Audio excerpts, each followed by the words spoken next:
Hello everyone. I hope you are getting good weather wherever you're at.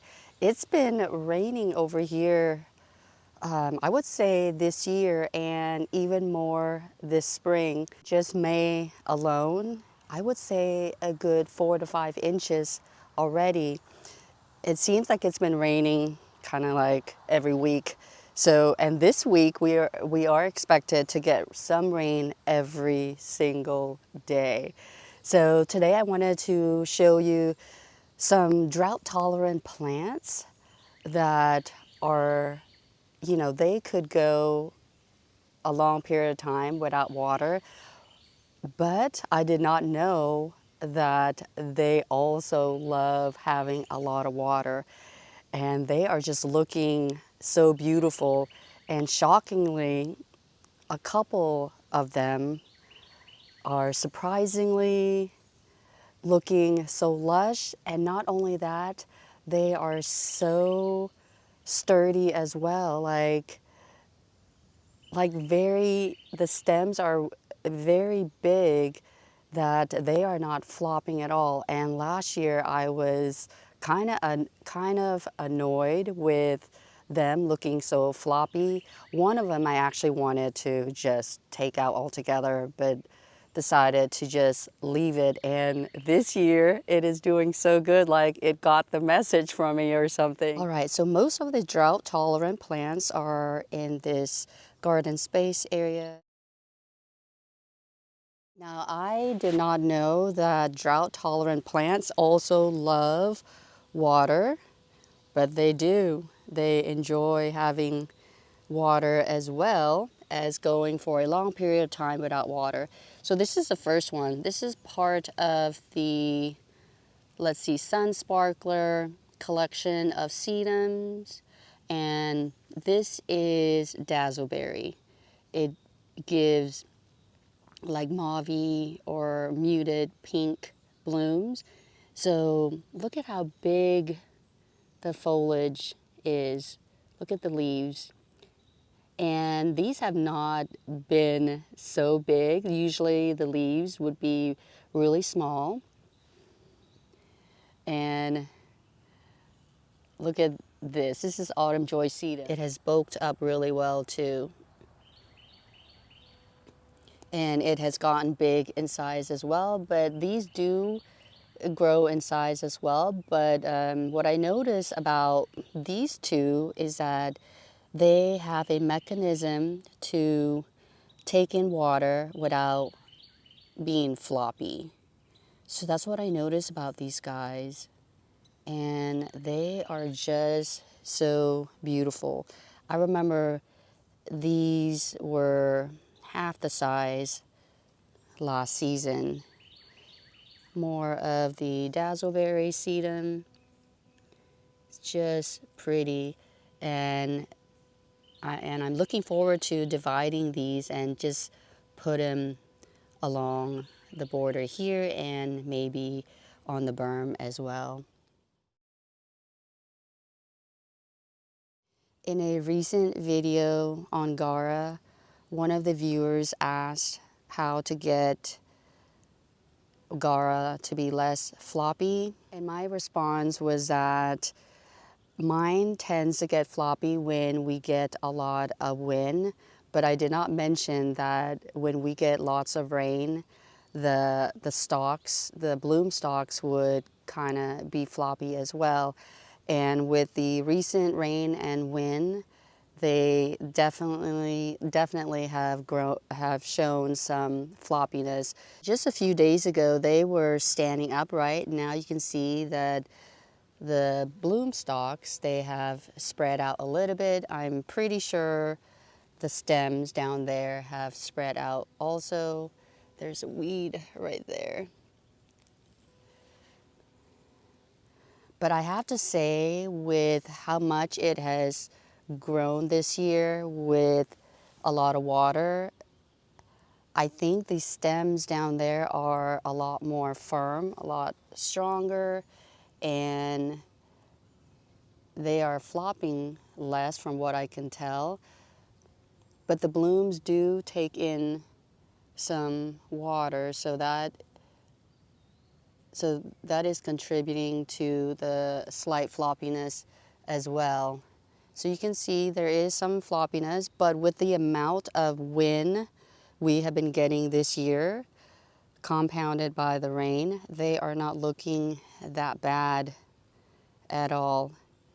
So, and over here, they tend to be a little floppy as well. You can see there's some floppiness. There's more flopping over here. For some reason, it could be that the foliage has absorbed a lot of the water. You can see it's pretty wet, and there's not a lot of springiness to the stems.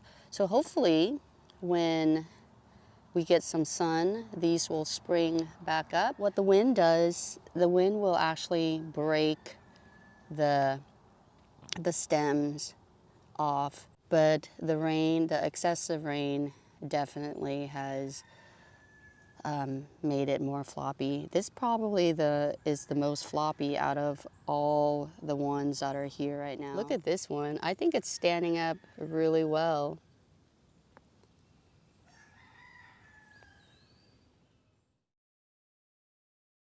They are not floppy at all, even with the excessive rain and even wind.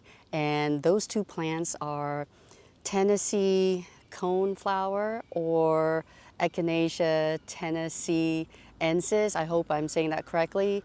And the Echinacea purpurea, or the purple coneflower.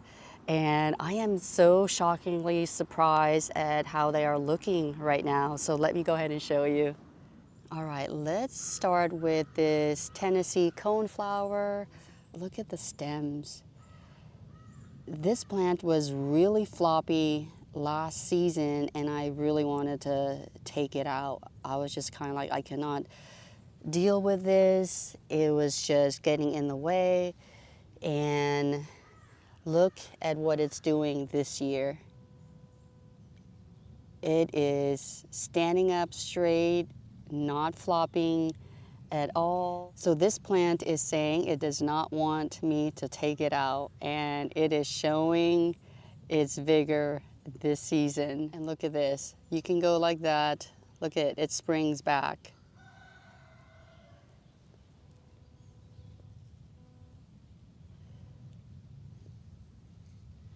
So this is one of the great looking plants right now, and the blooms are looking beautiful as well. So if you've seen one of my videos on Tennessee coneflower, you know why it's leaning this way. So the reason it's leaning that way is that it always faces east. So that side is actually east. Isn't that the coolest thing? So it always faces east direction. I have a couple more plants on the other side, and we'll see if they are doing the same thing, just so you can see that I am not just saying it. Here's another one that is looking beautifully.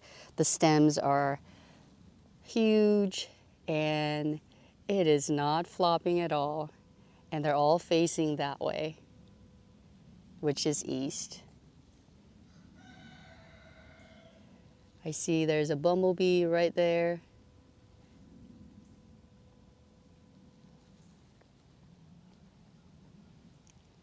Last one. I think there's one in the front too, but here's the other one.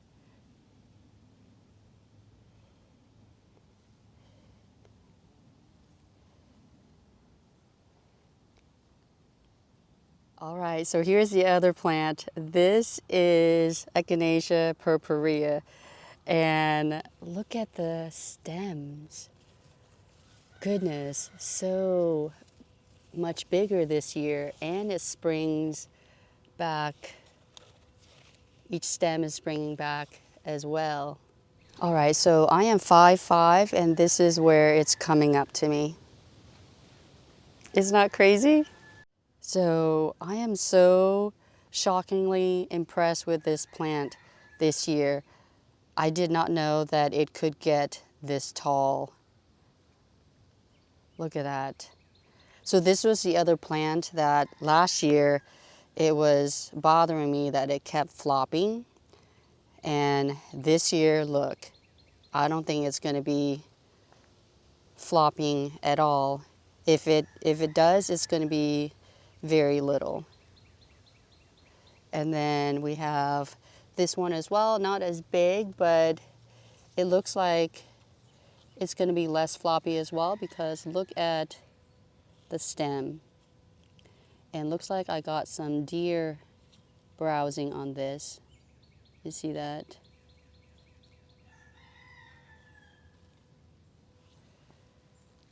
Same thing with this one, big stem and the first flower.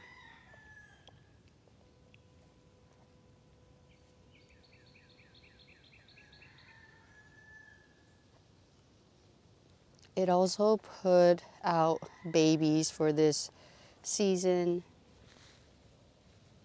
I came and thinned some of it out.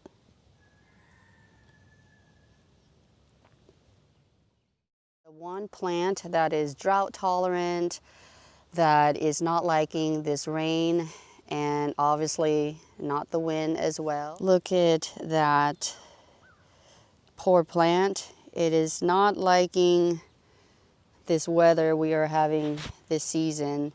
So I might just need to just cut it all back to where those new growth, or just leave it as is and, you know, just enjoy it the way it is, because, you know, not all plants can look good.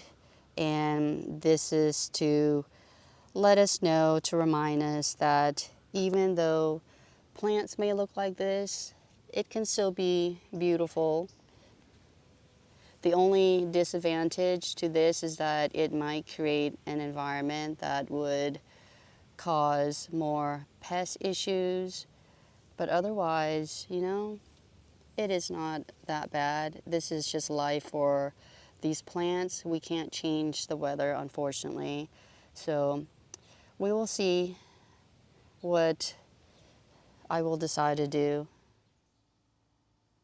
We will see what summer will bring, but so far this spring has been very wet. Despite seeing a lot more weeds this season, I am also happy to see a lot more lush plants.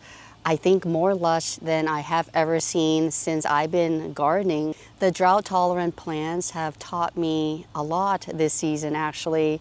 They have taught me that they can go for a longer period without rain.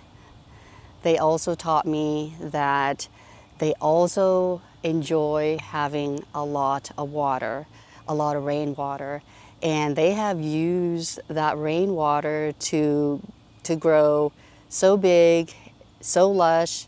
And not only that, the most important thing is these stems, their stems have gotten so big and sturdy to the point where, you know, they are less floppy, they are a lot taller, and I am so for that right now. So if you're new to gardening, just know that rainwater is really good for your plants, because the rainwater has available nitrogen that plants could use to produce very beautiful foliage, because nitrogen helps with foliage health. So anyway, hopefully you've learned something from this video and you've also found it enjoyable. So until the next video, thank you so much for watching this one. Take care. Bye for now. If you would like to support my channel, please subscribe and watch some of the other videos. The video links are up above for you. So with that, thank you so much in advance. Take care and bye for now.